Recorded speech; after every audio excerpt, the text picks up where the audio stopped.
Hello. Once again, good morning and happy Sabbath kanatong tanan. Palihog ko kumusta sa inyong katapad or taman sa maabot sa inyong mga kamot, sa inyong mga pahiyom. Atong ipakita ang atong kalipay, nining balaang adlong igpapahulay mga kaigsunan.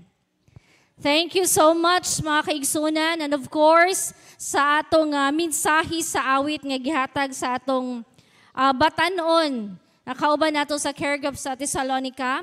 God's grace is sufficient enough mga kaigsunan. Bisan pa man sa atong mga kaluyahon, kapakiyasan, pagkabagulbulan, ug sa ato nga mga kasalanan mga kaigsunan, ang iyang dako nga gugma o grasya mao'y nagasustenar kanato sa matag adlaw. And God's grace is sufficient alang kanimo, alang kanako, ug alang kanatong tanan mga kaigsunan. Busa atong ibalik kaniya ang dungog ug himaya ug ang atong dako nga gugma ngadto sa atong buhi nga Dios. Our focus this Sabbath mga kaigsunan kay naa naman ta sa ikaupat nga Sabado sa bulan. So which is, nag-focus kita sa Sabbath School Improvement. Every fourth Sabbath, mga kaigsunan, naghisgot, no, naghatag og promotion about Sabbath School Improvement. But the question is, are we truly growing, mga kaigsunan? Naga-improve ba ta? Naado na ba'y sa paglambo sa atong matag kaugalingon. Kay every Sabbath gud na ikaupat nga Sabado sa bulan, gina-remindan ta kung saan na to pagpa-improve sa atong Sabbath school. And of course, as part sa Sabbath school, ang atong kaugalingon ang unahon nato pagpa-improve. The question is, are we truly growing? But before that, mga kaigsunan, ato sang hisgutan, unsa man gyud ang essence sa Sabbath school. Matud pa, Sabbath school mo na siya heart sa ato nga tibuok adlaw nga pagsimba, sa tibuok adlaw igpapahulay. Sabbath school is not just a program, mga kaigsunan. Dili lang na siya programa, but it is a place for deepening our relationship with God. Pinaagi sa atong Sabbath school, mga kaigsunan, ato pang mapalabman ang atong relasyon ngadto sa Ginoo. Growing in Bible knowledge. Why? Because diha tibok semana nagtuon kita no sa atong nga lesson. Then ato nang i-sum up sa atong nga lesson review sa matag Sabado during our Sabbath school program. Magatubo kita pinaagi sa pagtuon sa atong nga balaang kasulatan. Building unity and fellowship.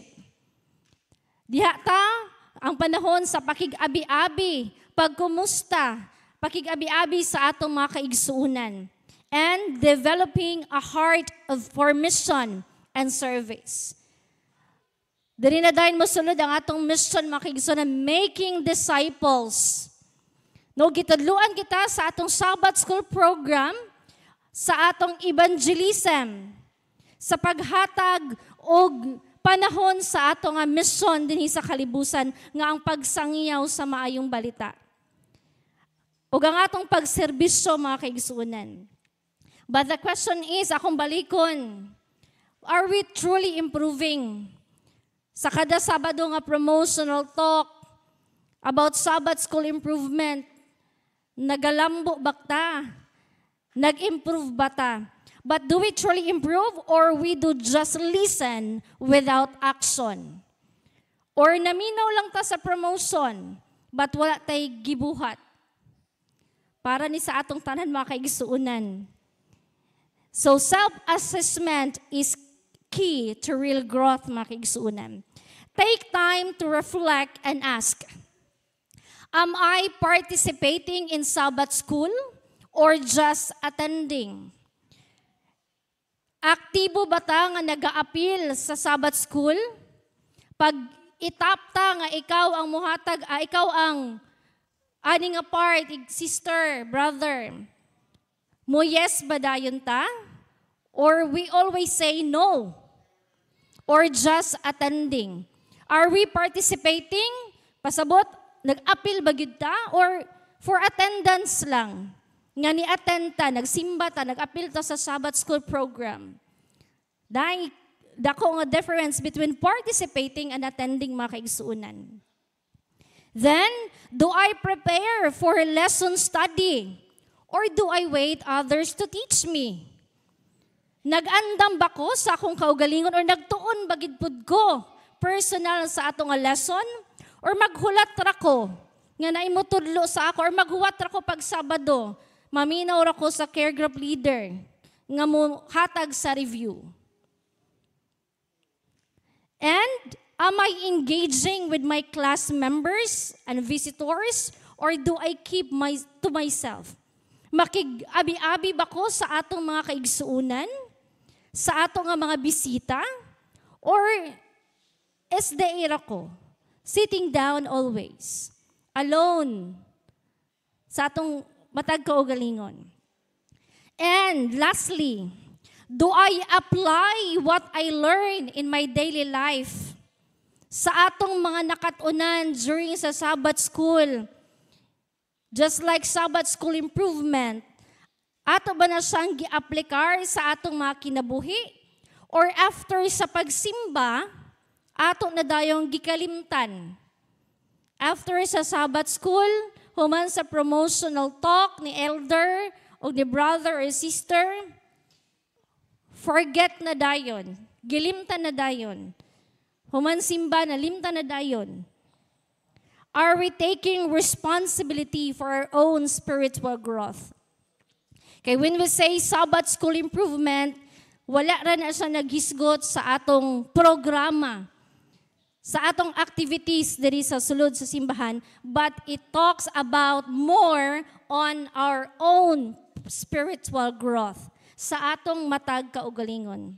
According to 2 Corinthians, mga kaigsunan 13:5, susiha ang imong kaugalingon, examine yourselves to see whether you are in the faith. Test yourselves. Susihon nato ato mga kaugalingon, mga kaigsunan, kung nagkinabuhi ba kita sa ato nga pagtuo. Because Ellen G. White reminds us, true education is missionary training. Every son and daughter of God is called to be a missionary. We are called to the service of God and our fellow men. Counsels to Parents, Teachers, and Student, page 545. So ang tinuod ng edukasyon kay Sabbath School man siya, eskwela sabatika. Gitudluan ta, diri ang missionary training. Gitudluan ta, unsaon nga mahimo ta pag-disciple, paghimog disipulo, paghimo sa atong mission.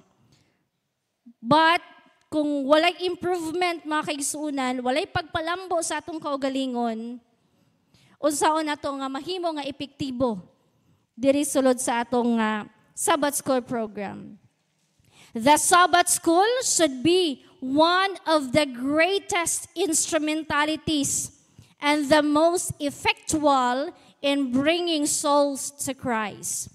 Nagpahinumdum gihapon si Ellen G. White may tungod sa atong Sabbath School nga kini usa kadako nga instrumento, effective nga instrument sa pagdala sa mga hamiling kalag ngadto kang Kristo, mga kaigsuunan. How can we improve? Nalay upat nga punto atong hisgutan, mga kaigsuunan. This is just a suggestion, guide, but it depends on us kung unsaon nato, mga kaigsuunan. First, prepare. Andamo nato ang atong kaugalingon. Study the lesson before Sabbath School. That is why gituduan ta nga every night uban sa atong nga pamilya magtuon ta sa atong nga lesson. According to Education, page 185, makita din we should not come to Sabbath School merely to listen to what the teacher says. Dili lang kay maminaw lang ta sa atong mga Sabbath School teacher, sa atong mga care group leader, but to study the lesson for ourselves. Magtuon ta mismo sa atong kaugalingon to understand its meaning and apply it to our lives. Diba? So, para mas ato pag yung masabtan, ug atong ma-aplikar sa atong mga kinabuhi. Then during sa atong Sabbath school lesson, makahimo ta sa pag-participate at the same time makashare po ta sa atong mga ideas. First, prepare.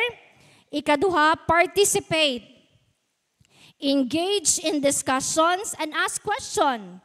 The Sabbath school, no, basa na nako ganing should one of the greatest instrumentalities and the most effectual in bringing souls to Christ. So mag-participate ta, no? Active participation diya sa Sabbath School program. Okay, this is a missionary training. Labi na sa ato nga mga care group nga nag-aim ta nga mag-church planting. So diriya pa lang sa Sabbath School, gina-train na nato atong kaugalingon aron pag nanatay kaugalingon nga simbahan, makahimo na ta sa ato nga mga tahas. This is a training for all of us, mga kaigsuunan. So, first, prepare. Ikaduha, participate. Ikatulo, connect. Welcome visitor and build fellowship. So, Christian sociability is altogether too little cultivated by God's people. But dili na ta magul ani kikita diri ang atong mga kaigsuunan maabi-abihon gyud. Mangumusta. No, mga natay mga kaigsuunan nga hotdon gyud og kumusta tanan mga kaigsuunan, mga bisita. And I appreciate that ng mga personality, mga kaigsuunan.